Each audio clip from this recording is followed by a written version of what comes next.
Assalamualaikum warahmatullahi wabarakatuh.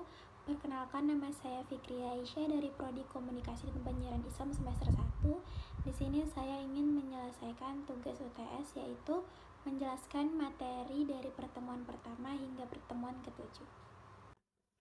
Al-Quran merupakan sumber hukum Islam yang paling utama. Al-Quran adalah kitab suci yang diturunkan oleh Allah Subhanahu wa Ta'ala melalui perantara malaikat Jibril kepada Nabi Muhammad SAW. Al-Quran mengandung ajaran-ajaran Islam seperti akhlak, syariah, dan juga akidah. Serta Al-Quran juga mengandung prinsip dasar hukum Islam seperti keadilan, kesetaraan, dan kebebasan. Yang berikutnya ada hadis sebagai sumber hukum Islam. Hadis merupakan perkataan, perbuatan, dan ketetapan Nabi Muhammad SAW yang diriwayatkan oleh para sahabat dan juga tabi'in. Hadis merupakan sumber ajaran Islam yang kedua setelah Al-Quran. Hadis berfungsi sebagai penguat dan penjelas ajaran-ajaran Al-Quran. Hadis juga mengandung hukum-hukum dan prinsip-prinsip yang terkandung dalam Al-Quran yang tidak disebutkan secara eksplisit. Baik, materi selanjutnya yaitu konsep dasar dalam Al-Quran. Yang pertama ada tentang tauhid, yaitu keimanan kepada Allah Subhanahu wa Ta'ala. Al-Quran menekankan kepada kita pentingnya beriman kepada Allah Subhanahu wa Ta'ala sebagai satu-satunya Tuhan yang Maha Esa.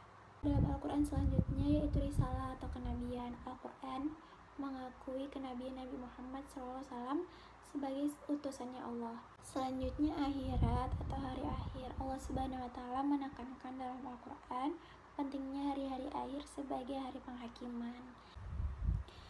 Selanjutnya ada keadilan, tanggung jawab, kemanusiaan, dan juga hidayah. Allah Subhanahu wa Ta'ala menekankan kepada kita bahwa menjalani kehidupan sesuai dengan prinsip-prinsip dasar dalam Al-Quran.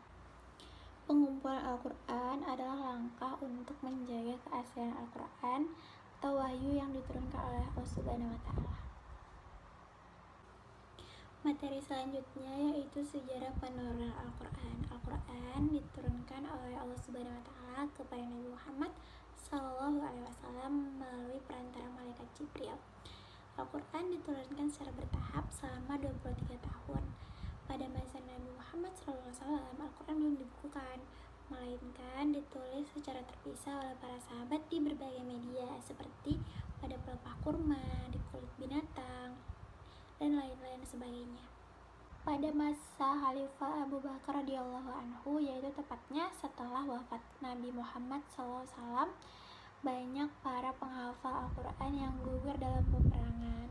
Lalu Abu Bakar memerintahkan Zaid bin Sabit untuk mengumpulkan Al-Quran dalam satu buku. Materi berikutnya yaitu tentang tafsir dan juga ta'wil. Tafsir merupakan ilmu yang membahas tentang makna-makna Al-Quran, mujmal dan mubayyan, khusus dan umum, nasikh dan juga mansukh. Tafsir lebih menekankan penggalan makna ayat berdasarkan riwayat yang sahih seperti hadis Nabi, perkataan sahabat, dan juga tabi'in. Berikutnya ta'wil. Ta'wil merupakan ilmu yang membahas tentang makna Al-Quran secara lebih dalam.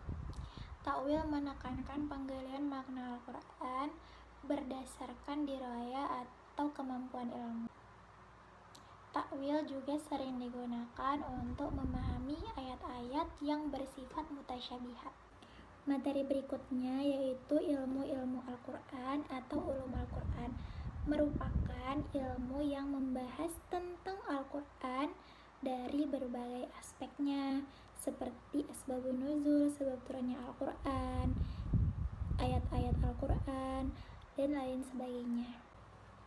Ini bertujuan agar umat Islam mampu memahami isi Al-Quran secara menyeluruh, tidak hanya secara teks tetapi juga dengan konteksnya. Ada beberapa ruang lingkup utama dalam ilmu-ilmu Al-Quran. Yang pertama ada asbabun nuzul, ilmu yang membahas tentang penyebab turunnya Al-Quran.